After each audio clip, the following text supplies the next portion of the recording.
நூற்றுக்கணக்கான கோடி சொத்துக்களை சட்டவிரோதமாக சேர்த்திருக்கிறார். லஞ்சம் வாங்கி கோடிக்கணக்கில் பணத்தை அடித்து குவித்திருக்கிறார். சென்னை மாநகர காவல்துறை ஆணையராக இருந்தபோது ரவுடிகளோடு தொடர்பு வைத்துக் கொண்டு கட்ட பஞ்சாயத்தில் ஈடுபட்டிருக்கிறார். பணம் வாங்கி கொண்டு போலி என்கவுண்டர் என்ற பெயரில் கொலைகளை செய்திருக்கிறார். திரு அருண் அவர்களையே லஞ்ச ஒழிப்புத்துறைக்கு இயக்குநராக நியமித்தது தமிழக வெற்றி கழக அரசு. திரு அருண் அவர்களை லஞ்ச ஒழிப்புத்துறை இயக்குநராக நியமித்ததை விட இந்த துறைக்கு மிகப்பெரிய அவமானம் என்பது ஏற்பட்டிருக்கவே முடியாது. இந்த வெங்கடேச பெருமாள் பிரைவேட் லிமிடெட் என்ற நிறுவனத்தில் சார்வியா அருண் மற்றும் இனியா அருண் ஆகிய அருண் மற்றும் யமுனா தேவி தம்பதியரின் 2 மகள்கள் 100% பங்கு வைத்துள்ள பங்குதாரர்களாக இருக்கிறார்கள். ஒரு கல்லூரி படிக்கும் பெண்ணையும் பள்ளியில் படிக்கும் பெண்ணையும் நம்பி எந்த வங்கியோ எந்த தனிநபரோ எப்படி 24 கோடி ரூபாயை கடனாக கொடுப்பார்கள் என்பது நாம் அத்தனை பேருக்கும் தெரியும். திரு அருண் அவர்களைப் போலவே யமுனா தேவியும் கோடிக்கணக்கில் லஞ்சம் வாங்கி சொத்துக்களை குவித்திருக்கிறார்.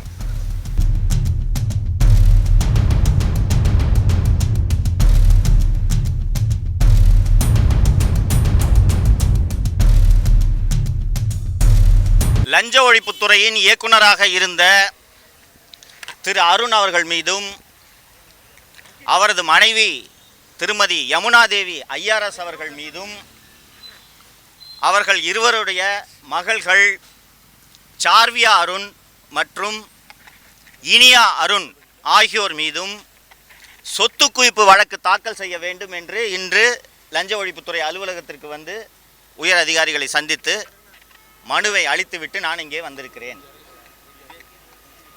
திரு அருண் அவர்கள் நூற்றுக்கணக்கான கோடி சொத்துக்களை சட்டவிரோதமாக சேர்த்திருக்கிறார். லஞ்சம் வாங்கி கோடிக்கணக்கில் பணத்தை அடித்து குவித்திருக்கிறார். சென்னை மாநகர காவல்துறை ஆணையராக இருந்தபோது ரவுடிகளோடு தொடர்பு வைத்துக் கொண்டு கட்ட பஞ்சாயத்தில் ஈடுபட்டிருக்கிறார். பணம் வாங்கி கொண்டு போலி என்கவுண்டர் என்ற பெயரில் கொலைகளை செய்திருக்கிறார். அவர் மீது விசாரணை நடத்த வேண்டும் என்று நான் தொடர்ந்து கடந்த ஆட்சி இருந்த சமயத்தில் நான் வலியுறுத்தி வந்திருக்கிறேன். புதிய ஆட்சி வந்த பிறகும் அருண் மீது நடவடிக்கை எடுக்க வேண்டும் என்று நான் வலியுறுத்திய போதும் கூட திரு அருண் அவர்களையே லஞ்ச ஒழிப்புத்துறைக்கு இயக்குநராக நியமித்தது தமிழக வெற்றி கழக அரசு. திரு அருண் அவர்களை லஞ்ச ஒழிப்புத்துறை இயக்குநராக நியமித்ததை விட இந்த துறைக்கு மிகப்பெரிய அவமானம் என்பது ஏற்பட்டிருக்கவே முடியாது. எதை வைத்து திரு அருண் அவர்கள் மீது சொத்து குவிப்பு வழக்கு பதிவு செய்ய வேண்டும் என்று நீங்கள் கோரிக்கை விடுக்கிறீர்கள் என்று கேட்கலாம். வெங்கடேச பெருமாள் பிரைவேட் லிமிடெட் என்ற நிறுவனம் சென்னை மயிலாப்பூரில் இருந்து இயங்கி வருகிறது. இந்த வெங்கடேச பெருமாள் பிரைவேட் லிமிடெட் என்ற நிறுவனத்தில் சார்வியா அருண் மற்றும் இனியா அருண் ஆகிய அருண் மற்றும் யமுனா தேவி தம்பதியரின் 2 மகள்கள் 100% பங்கு வைத்துள்ள பங்குதாரர்களாக இருக்கிறார்கள். இந்த கம்பெனியின் ஒட்டுமொத்த முதலீடே 1 லட்சம் ரூபாய். ஆனால் இந்த நிறுவனம் 65 லட்சம் ரூபாயை நஷ்டமாக கணக்கு காட்டியிருக்கிறது.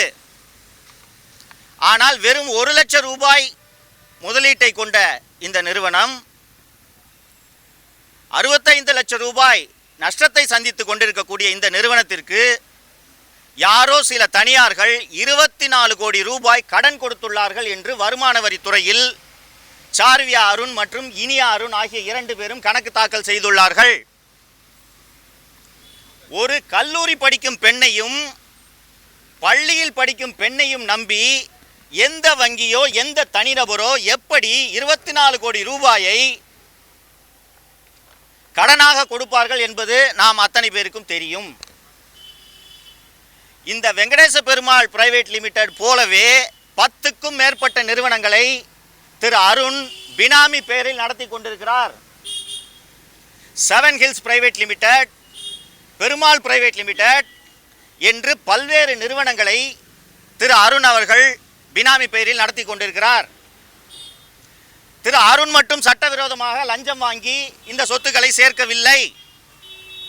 IRS அதிகாரியாக இருக்கக்கூடிய திரு அருண் அவர்களுடைய மனைவி யமுனா தேவி அவர்கள் மிக மிக முக்கியமான ஒரு பொறுப்பில் கடந்த சில ஆண்டுகளாக வேலை செய்து வருகிறார்.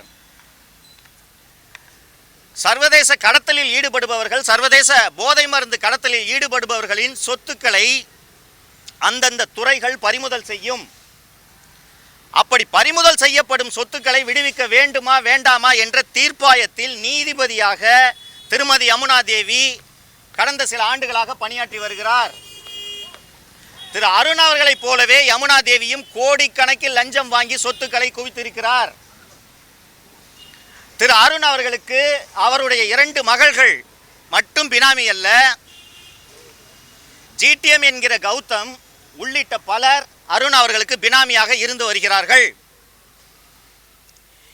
இவர்கள் அத்தனை பேரின் சொத்துக்களையும் பறிமுதல் செய்ய வேண்டும், முடக்க வேண்டும் என்பதைத்தான் நான் பல ஆண்டுகளாக வலியுறுத்தி கொண்டிருந்தேன்.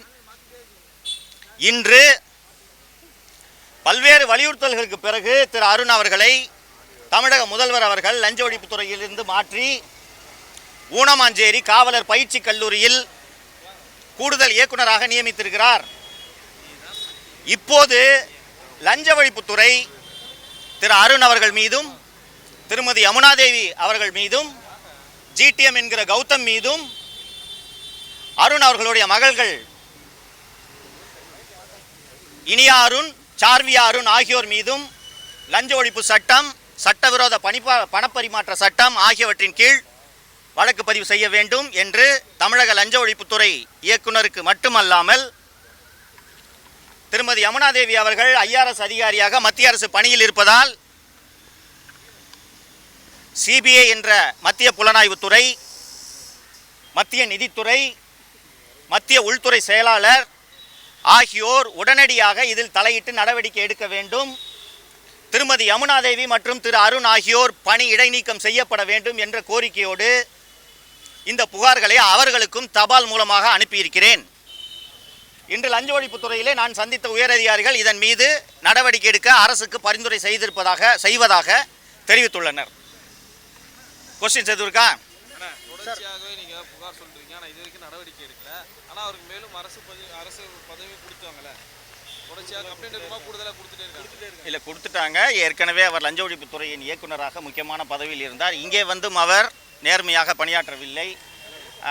திமுக அமைச்சர்கள் ஏவா வேலு மற்றும் சேகர்பாபு போன்றோர் மீது பதிவு செய்யப்பட்ட வழக்கு குறித்த தகவல்களை வெளியே கசிய விட்டு திமுகவுக்கு விசுவாசமாக இருந்தார். ஆனால் தமிழக முதல்வர் உடனடியாக தலையிட்டு அவரை இந்த பதவியிலிருந்து மாற்றியது எனக்கு கண்டிப்பாக நடவடிக்கை எடுக்கப்படும் என்ற நம்பிக்கையை ஏற்படுத்தியிருக்கிறார்.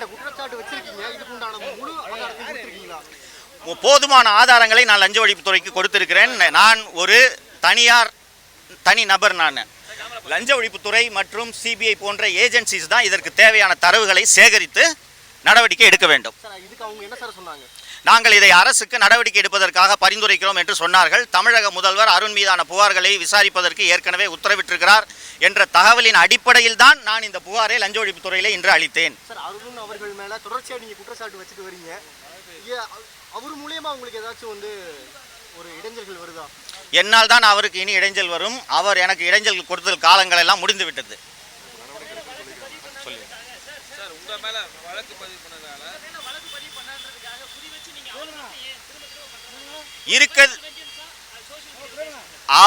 அவர் செய்த ஊழல்களை நான் வெளிப்படுத்திய காரணத்தால் மட்டுமே அவர் என்னை குறிவைத்து பல்வேறு வழக்குகளை என் மீது பதிவு செய்தார். அவர் மீது இருக்கும் ஊழலுக்கான ஆதாரங்களை நான் இப்போது லஞ்ச ஒழிப்புத்துறையிலும் அளித்திருக்கிறேன். தொடர்ந்து விசாரணை அதிகாரிகள் என்னிடம் விசாரணை செய்தாலும் நான் அளிக்க தயாராக இருக்கிறேன். ஆதாரம் இல்லாமல் நான் அருண் மீது எந்த குற்றச்சாட்டையும் சுமத்தவில்லை. தேங்க்யூங்க.